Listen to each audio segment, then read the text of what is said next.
Morning प्यारे बच्चों, मैं दिलीप कुमार DAV बालिका उच्च विद्यालय गोपालगंज।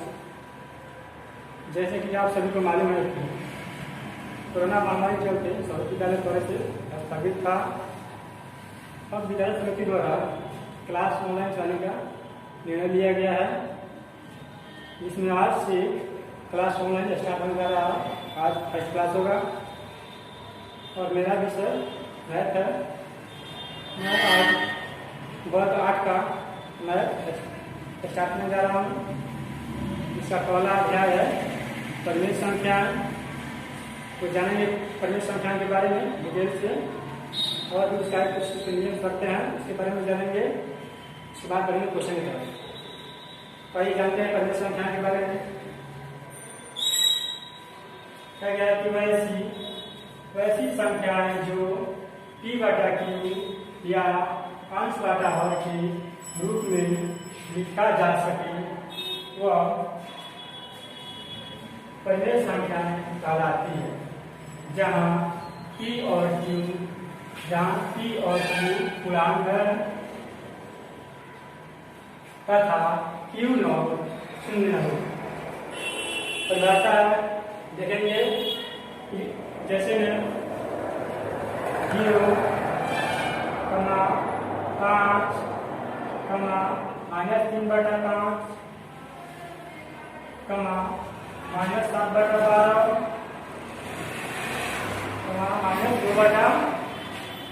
-2/3 इत्यादि।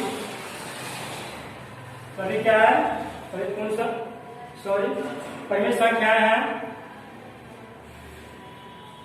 देखा गया कि वैसी संख्याएं जो P/Q या अंश बटा हर के रूप में लिखा जा सके वह परिमेय संख्याएं कहलाती है। जहाँ P और Q पूर्णांक है तथा Q0 शून्य है। जैसे 0, 5, -3/5, -7/12, -2/3 इत्यादि। सभी क्या है? सभी परिमेय संख्याएं हैं।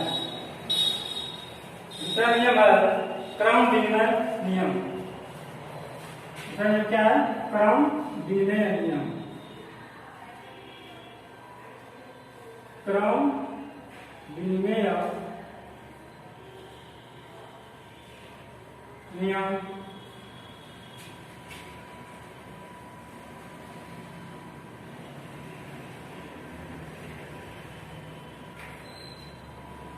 इसका परिभाषा होता है कि दो पूर्ण संख्याएं क्रम विनिमय नियम के अंतर्गत योग के अंतर्गत सत्य है। जैसे कि पहला पूर्ण संख्या 2 ले लीजिए और दूसरा 3 ले लीजिए। 2, 3 कितना हुआ? 5। इसका क्रम चेंज कीजिएगा, क्या होगा? 3 + 2 कितना हो जाएगा? 5। तो लिखते हैं, वापस समझाते हैं। 2 पूर्ण संख्या है,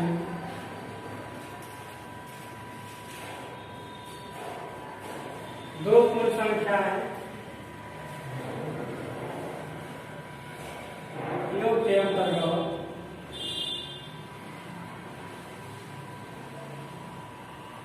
दो पूर्ण संख्याएं योग के अंतर्गत क्रम विनिमय नियम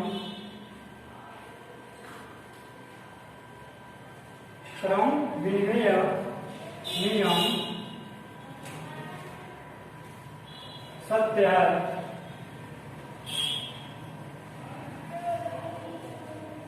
अर्थात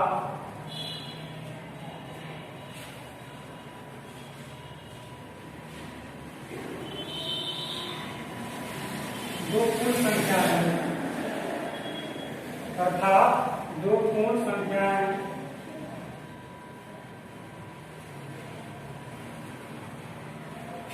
एक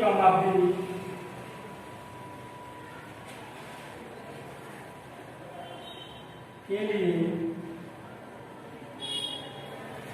व्यापक रूप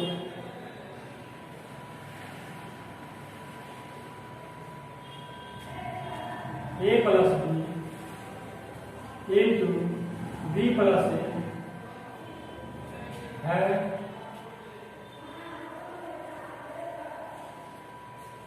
ठीक है। क्या है क्रम विनिमय नियम कि दो पूर्ण संख्याएं योग के अंतर्गत क्रम विनिमय नियम सत्य है, अर्थात दो पूर्ण संख्याएं a, b के लिए व्यापक रूप a plus B into B plus A है। जैसे देखते हैं, जैसे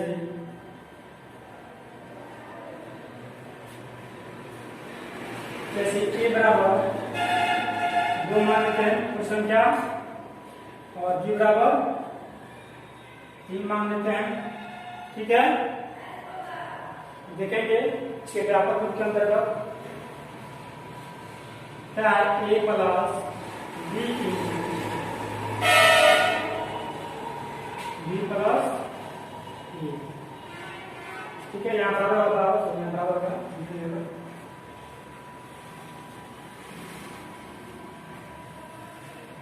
तो इसका मान करते हैं। a कितना लिए हैं 2, b कितना लिए हैं 3। देखते हैं इसका मान बराबर आता है कि नहीं। a कितना है 2, b कितना है 3 बराबर b कितना है 3 और a कितना है 2। कितना होगा 2 3 5 बराबर 3 2।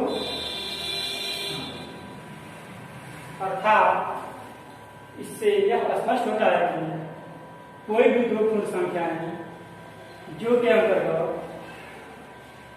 सत्य है जबकि उनके क्रम को अदला बदली करने पर उनके मान में कोई परिवर्तन नहीं होता।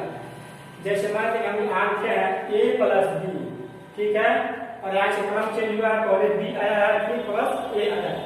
ठीक है, तो a का मान कितना है 2 है, b कितना है 3, कितना b कितना है 3 है और a कितना है 2 है। यानी इसका a का स्थान है, ये b का स्थान है। अब यहाँ पे b का स्थान ले लिया और यहाँ पे a का स्थान लिया, इससे क्रम चेंज हो गया। तो इसी को कहते हैं क्रम विनिमय नियम, जिसमें क्रम चेंज होने के बाद उसके मान में कोई परिवर्तन न हो, उसका मान बराबर आवे, वह क्रम विनिमय नियम कहलाता है। जैसे आप देख ही रहे हैं कि इसका क्रम चेंज हो रहा है। यहाँ पे a का मान 2 है, इसमें क्या रहा है a का मान आ रहा है यहाँ पे, b का मान 3 है, इतना रहा फर्स्ट में, यानी 2 3 5 और 3 2 5। इससे क्रम चेंज होने के बाद इसके मान में कोई परिवर्तन नहीं हो रहा है, इसलिए क्या है क्रम विनिमय नियम के अनुसार सत्य है। ठीक है, दूसरा नियम था, तीसरा नियम आपका है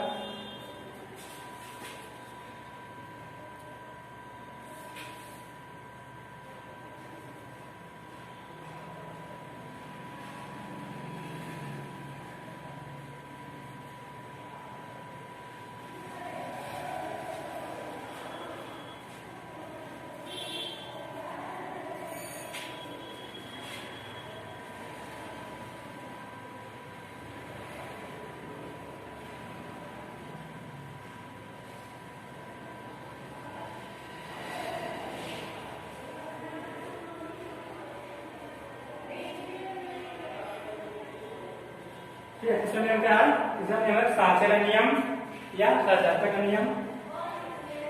तो जानते हैं इसके बारे में।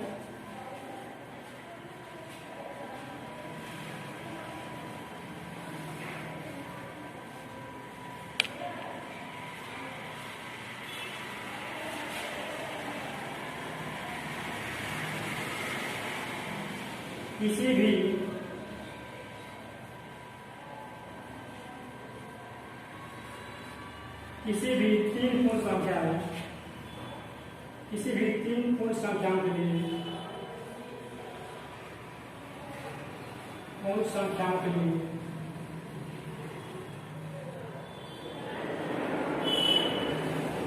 किसी भी तीन पूर्ण संख्याओं के लिए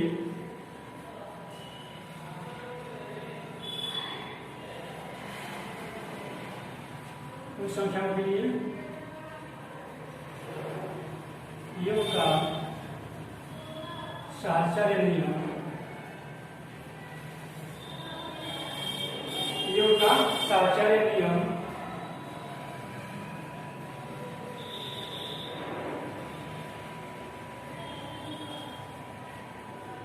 सत्य है। क्या योग का साहचर्य नियम सत्य है, जहां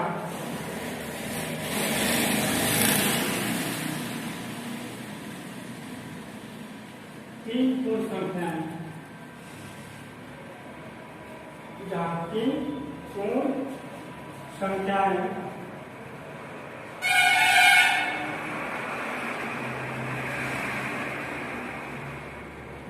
पूर्ण संख्याएं ए कमा बी कमा सी हो। ठीक है, क्या जाती पूर्ण संख्याएं ए कमा बी कमा सी हो, इसका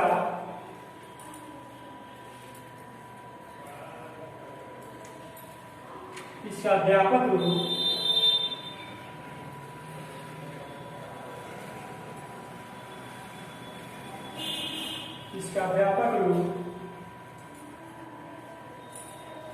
ए प्लस बी प्लस सी बराबर ए प्लस बी प्लस सी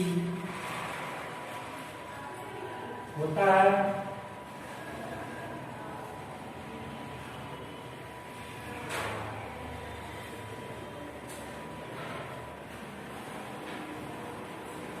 ध्यान दीजिएगा, किसी भी तीन पूर्ण संख्याओं के लिए योग का साहचर्य नियम सत्य है, जहां तीन पूर्ण संख्याएं ए कमा बी कमा सी हो, इसका व्यापक रूप ए प्लस बी ब्रैकेट में प्लस सी बराबर ए प्लस फिर ब्रैकेट में बी प्लस सी ब्रैकेट बंद होता है।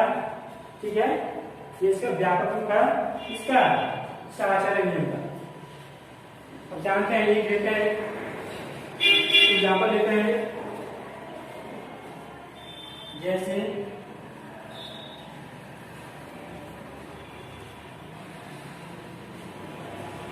जैसे मानते हैं ए बराबर 3 बी बराबर 5 बराबर 8। ठीक है, तीन पूर्ण संख्या का मान लिया क्या क्या है, ए बराबर 3 बी बराबर 5 और सी बराबर 8।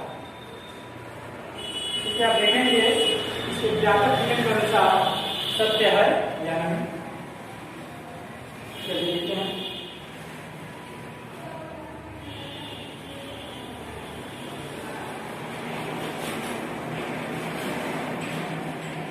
क्या लिखा गया है, ए प्लस बी प्लस सी बराबर ए प्लस बी प्लस सी। ठीक है, ये क्या माने हैं, ये बराबर 3 माने हैं, ये बराबर 5 माने हैं और सी बराबर 8 माने हैं।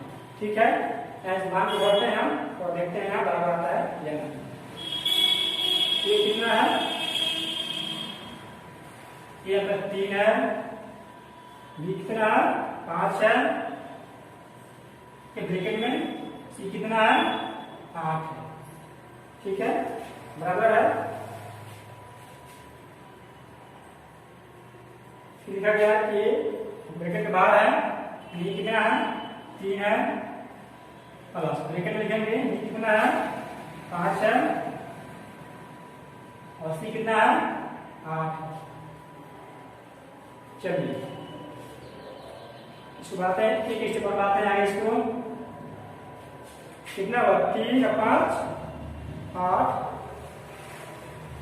और कितना प्लस का 8 है, प्लस का 8, ये बराबर है 3 है प्लस कितना हुआ 8 5 13 और लगाते हैं, एक स्टेप और लगाते हैं। कितना 8 8 16 कितना 13 3 16 यानी हम दोनों मान बराबर है ना, यहाँ बराबर 16 बराबर 16। चलिए यहाँ देखेंगे कि किसी भी 3 पूर्ण संख्याओं के लिए U का साधारण नियम सत्य है जहाँ 3 पूर्ण संख्याएं A, B, C हो। इसका व्यापक रूप क्या होता है? A प्लस B ब्रैकेट में A प्लस C बराबर A प्लस ब्रैकेट में B प्लस C। ठीक है, एग्जाम्पल के तौर पर दिए हैं, जैसे कि है A बराबर 3, B बराबर 5 और C बराबर 8। ठीक है, और इसका व्यापक रूप यहाँ दिए हैं A plus B plus C बराबर A प्लस ब्रैकेट में B प्लस C। इसका मान भर रहा है आप ध्यान दीजिएगा। A कितना है? 3 है, B कितना है? 5 है और C कितना है? 8। ठीक है, बराबर है, बराबर किया गया। फिर ध्यान देंगे आप क्या है? A कितना है? तो यहाँ पे A 3 है प्लस है, B कितना है? 5 है, कितना है? 8। ठीक है, चलिए कितना वापस 3 और 5 8 हो गया, प्लस का 8 है। ठीक है, बराबर है, बराबर लिख दिए हैं। 3 है प्लस 3 प्लस कितना 8 5 13 लिखा गया। फिर इस बार इस पर आगे 8 8 16 और 13 3 16 यानी क्या है? दोनों बराबर है ना, दोनों बराबर है। वही यहाँ दर्शाया गया है A प्लस B ब्रैकेट में प्लस C बराबर A प्लस ब्रैकेट में B प्लस C। क्या है ये? साधारण नियम है। ठीक है, उम्मीद करता है कि अच्छे से आप लोग समझे होंगे। ठीक है, वीडियो एक अलग समझ आया तो दोबारा देख सकते हैं समझने के लिए। और इस वीडियो में इतना ही, फिर देखेंगे नेक्स्ट वीडियो में इसके आगे का फॉर्मूला, एक दो और फॉर्मूला इसमें बाकी है, इस बात पढ़ेंगे क्वेश्चन की तरफ। तब तक के लिए